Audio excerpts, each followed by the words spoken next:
हाय, मेरा नाम विवेक शर्मा और स्वागत है आप सभी का हमारे ऑनलाइन क्लासेस में। आज हम लोग क्लास 12th का एक इम्पोर्टेंट टॉपिक पढ़ने जा रहे हैं। टॉपिक का नाम है inverse trigonometry.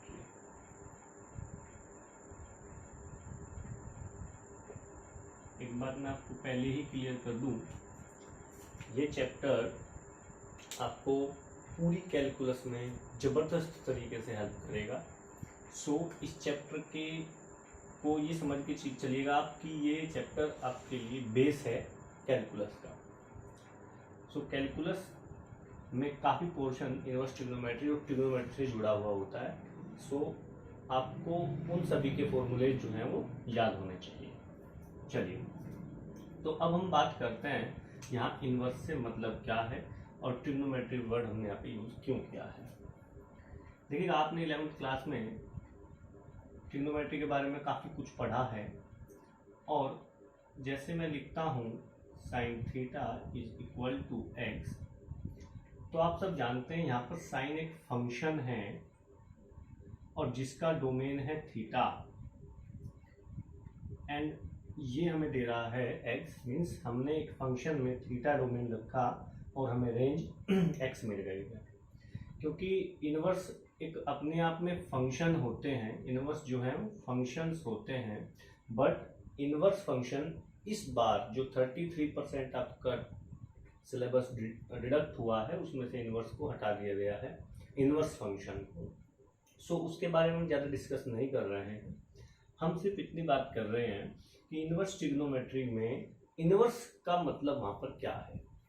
Sign theta is equal to, यदि आपको x दिया है तो आप सब जानते हैं that is domain and it is range. ये डोमेन है और ये रेंज है। लाइक दिस कि सपोज ये एक फंक्शन है और ये a to b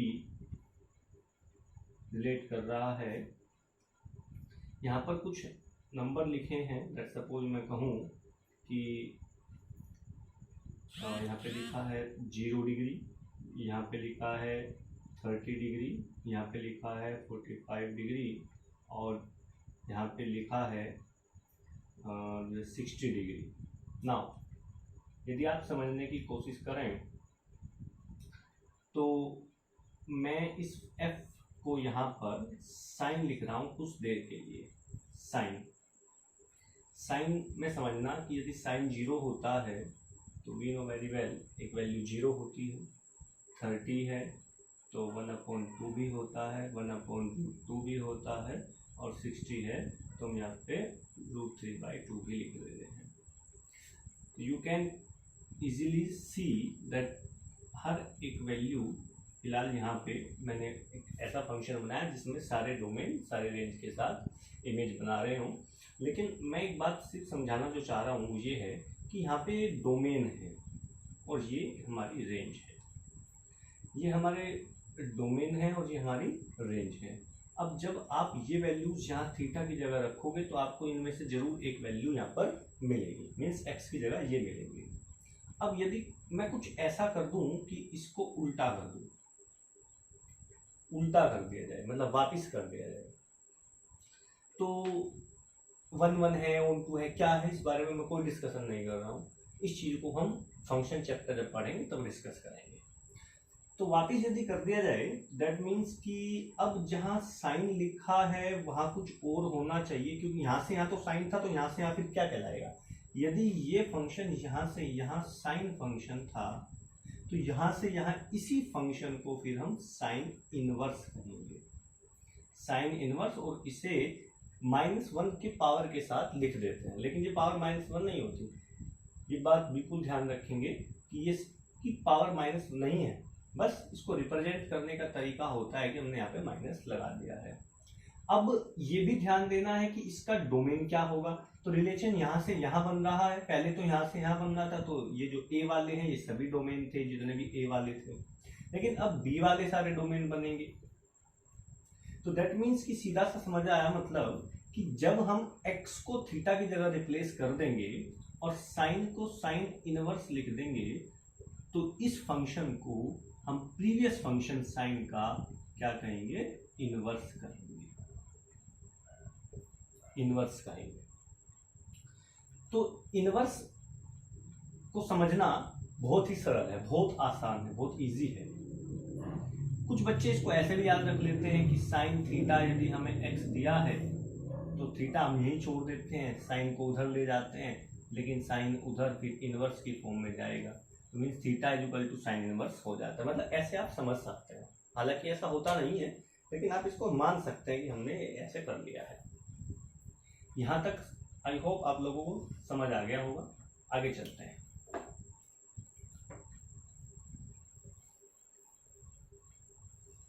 अब जैसे कि आप सब जानते हैं कि साइन में वैल्यूज, जैसे साइन थीटा की यदि मैं बात करूं तो इसकी वैल्यू क्या क्या हो सकती है।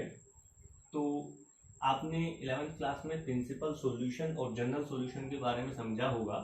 तो थीटा के चाहे हम कुछ भी वैल्यू रख लें, आपको हमेशा जो इस साइन थीटा की वैल्यू मिलेगी वो इन बिटवीन -1 to 1 ही मिलेगी। इससे बड़ी इसकी, इससे छोटी नहीं होती, इससे बड़ी नहीं होती है। मीन्स कि साइन थीटा आप चाहे कुछ भी रखें, थीटा की जगह आप कुछ भी रखें, आपको वैल्यू इन दोनों के बीच से ही मिलेगी। अब यदि मैं इनवर्स करूं तो इनवर्स करने पे आपको पता चलेगा कि साइन इनवर्स यदि मुझे x रखना हो तो x की मैं मतलब मुझे क्या क्या वैल्यू मिल सकती है। तो आपको हमेशा याद रखना है कि आपको -π/2 से और π/2 के बीच में ही इसकी प्रिंसिपल वैल्यूज मिलेगी। मीन्स आप देखो यहाँ पर ये रेंज है। क्यों कह रहे हैं हम रेंज? मान लो थीटा को आप आज 60 डिग्री लिख रहे हैं तो √3/2 आपको मिलता है, तो √3/2 उसके बीच से मिलेगा। और यहाँ पर ये रेंज है, डोमेन आपके उस हिसाब से चलेंगे। मीन्स यदि यहाँ पर आपके जो डोमेन की यदि बात करूं वो -π/2 से π/2 हो तो रेंज आपकी ये होंगी। और यदि यहाँ पर डोमेन ये होंगे, मीन्स आप जैसे आप क्या सॉरी, यदि आपके यहाँ पर डोमेन ये होंगे -1 to 1, जैसे मान लो मैं यहाँ पर रख दूं साइन इनवर्स √3/2, तो आप कहोगे सर ये 60 डिग्री मीन्स π/3 है। सो जो वैल्यूज आएंगी, रेंज आएगा जो, वो आपको मिलेगा मीन्स -π/2 से π/2। तो सिंपल सा मतलब ये है कि जो साइन थीटा में यहाँ पर होता था वो अब यहाँ पर होगा, और जो साइन थीटा में यहाँ पर होता था वो अब यहाँ पर होगा। बहुत सिंपल से तरीके से आप इसको ऐसे ही समझें। तो ये जो 6 के 6 आपकी जो ट्रिग्नोमेट्रिक रेशोज होते हैं, सबकी वैल्यूज मतलब सबके डोमेन और रेंज आपकी बुक में गिवन है, आप उसे अच्छे से समझ लेंगे, पढ़ लेंगे। कोई डाउट होता है तो आप आज ही डाउट अपने सेंड कर दें वीडियो देखने के बाद, या जब आप एक्सरसाइज लगा लेंगे। आपके पास देखिएगा हम एक सिस्टम लेके चल रहे हैं कि हम सैटरडे एंड संडे आपके डाउट्स लेंगे। मीन्स आपके आप व्हाट्सएप उस दिन दोनों दिन क्लासेस नहीं चलेंगी, आप दोनों दिन अपने आप डाउट सेंड कीजिएगा। डाउट सेंड करने हैं आपको उस दिन, और उन डाउट्स को हम उस दिन मतलब सैटरडे आप डाउट्स सेंड कीजिएगा और संडे में हम उसको सोल्व कर देंगे। वीडियो लेक्चर के साथ ही मैं उसको सोल्व करूंगा। तो मैथ्स की तो क्लास आपकी ऐसे ही चलने वाली है, और बाकी भी क्लासेस के लिए तैयारी की जा रही है, तो आप निश्चिंत रहें। आपसे मेरी बिल्कुल रिक्वेस्ट है कि आप स्कूल जाएं, एक बार आप सर से मिलें, मैनेजमेंट सर से मिलें, और अपना रजिस्ट्रेशन जो CBSE में रजिस्ट्रेशन होता है वो आप जरूर करा लें, क्योंकि रजिस्ट्रेशन की प्रक्रिया शुरू हो चुकी है। ऐसा ना हो कि आप लेट पहुंचें और फिर आपके रजिस्ट्रेशन में आपको प्रॉब्लम हो। चलिए, तो सैटरडे संडे हमारी डाउट्स क्लासेस रहेंगी, आप उसको अच्छे से देख लेंगे। तो हम नेक्स्ट क्लास पे चलते हैं, हम नेक्स्ट टॉपिक पे चलते हैं। हमें फाइंड आउट करनी है प्रिंसिपल वैल्यू, जो कि आपकी NCERT की पहली एक्सरसाइज में ही आपके क्वेश्चंस हैं आपको सिर्फ वहाँ पर वैल्यूज फाइंड आउट करनी, और आज हम इतना ही सीखेंगे, बाकी हम जो पढ़ेंगे वो नेक्स्ट क्लास में पढ़ेंगे। तो पहला क्वेश्चन है कि find the principal value of the each of the following. जैसे मैं एक क्वेश्चन आपके करके दिखा दे रहा हूँ, लिखा है साइन इनवर्स 1/2 रूट के साथ, मीन्स इसकी आपको प्रिंसिपल वैल्यू फाइंड आउट करनी है। तो जैसे अभी थोड़ी देर पहले मैंने बताया आपको कि जो साइन इनवर्स होता है, इसका जो ब्रांच है, इस ब्रांच की जो प्रिंसिपल वैल्यू है वो -π/2 और π/2 के बीच में लाई करती है। मीन्स इसकी वैल्यू, जैसे आप ये समझ सकते हैं कि जैसे 1/√2 है, आप सब जानते हैं 45 है, लेकिन ऐसा नहीं होता कि सिर्फ साइन में 45 की वैल्यू ही जो है 1/√2 होती है, और बहुत सारी वैल्यूज भी होती हैं। जैसे आप 45 ले लें या 135 ले लें, या फिर इधर आप 225 ले लें, तो यहाँ पर सब पे वैल्यूज 1/√2 हो सकती हैं, लेकिन हमें सिर्फ प्रिंसिपल वैल्यू देखनी है, और वो भी सिर्फ -π/2 और π/2 के बीच में होती है। सो इस तरह के क्वेश्चन जब भी आप करेंगे तो सिंपली आप इसको देखो कैसे लिखेंगे, sine inverse 1/√2 is equal to, आप इसको लिख लेंगे थीटा मान लेंगे आप इसको, क्योंकि आपको ये फाइंड आउट करना है कि थीटा आपका कितना होना है। तो सिंपली मैं इसको साइन को उधर ले जाता हूँ, जो मैंने कहा था कि इस तरह आप कर सकते हैं क्वेश्चंस को। तो sine theta is equal to, ये बन जाएगा आपका 1/√2, एंड 1/√2 में जो वैल्यू होती है that is sine π/4। So you can clearly see that कि theta is equal to π/4 and which is lies between -π/2 to π/2. So pause the video and note it down. इसको आप नोट करें।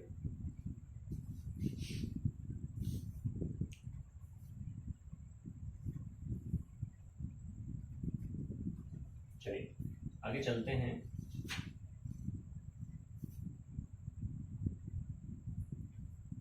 क्वेश्चन और है,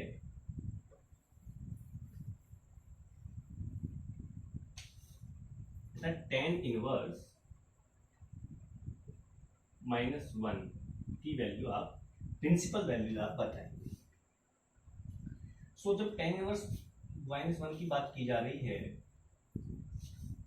तो हम सब जानते हैं, जैसे आप अभी जैसे मैंने साइन के बारे में डिस्कस किया, वैसे ही आप इसको tan को देख लेना वहां पे, तो जो बेटा इसकी वैल्यूज आएंगी वो हमेशा याद रखना है -1 के और 1 के बीच में होती हैं। सॉरी, -π/2 एंड π/2 के बीच में इसकी भी जो है आपके आंसर आएंगे, जो आंसर प्रिंसिपल वैल्यू आएगी वो इसी के बीच से आएगी। सो अब सोचेगा जरा कि जो tan इनवर्स है 1 है, -1 है, tan में -1 वैल्यू कहाँ पर होती है?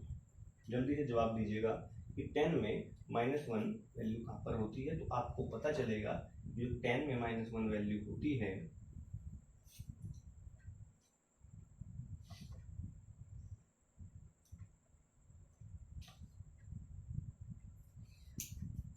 वो 45 पर होती है। ठीक है, चलो तो अब हम इसको करेंगे कैसे, इसको लिख लेते हैं ऐसे, tan inverse -1 is equal to theta. तो आपको मिलेगा -1 is equal to tan theta. अब tan थीटा में -1 दैट इज, आप इसको कहेंगे कि theta is equal to, means आप इसको ऐसे लिख सकेंगे tan -π/4, मीन्स π/4 पर ये माइनस की वैल्यू होती है, सब आप जानते हैं। एंड जो -π/4 है ये लाई भी करता है -π/2 एंड π/2 के बीच में। सो जो इसकी प्रिंसिपल वैल्यू होनी है वो -π/4 होनी है। ठीक है, आज थोड़ी सी मेरे पास वीडियो बनाते समय व्यवस्था थोड़ी बन नहीं पा रही है। मैं कल से कोशिश करूंगा कि अच्छे से आपको बिना रुके हर चीज़ कराई जाए, क्योंकि एक सेटअप तैयार करने में थोड़ा टाइम लगता है। स्टैंड भी बाजार में कहीं नहीं मिला मुझे, मैंने स्टैंड भी जो है घर से बनाया है। तो आप कोशिश कीजिएगा समझने की, जितना हो सकता है। मैं ऐसी कोशिश कर रहा हूँ जैसे मैं क्लास में पढ़ा रहा हूँ। मैं नहीं चाहता कि मैं आपको वीडियो एडिट करके बढ़ाऊँ काट काट के पढ़ाऊँ, मैं चाहता हूँ जैसे हम क्लास में पढ़ते हैं वैसे सेम टू सेम आपको समझ आना चाहिए सब कुछ। कोई डाउट आपका हो तो आप मुझे सैटरडे और संडे में सेंड कर सकते हैं। और आप कोशिश कीजिएगा, आप जितने ज़्यादा हो सके क्वेश्चंस कीजिएगा, और स्पेलिंग एक्सरसाइज में आपको सिर्फ इतना ही है, बाकी की क्लास हम नेक्स्ट डे करेंगे। सो तब तक के लिए thank you and have a nice day.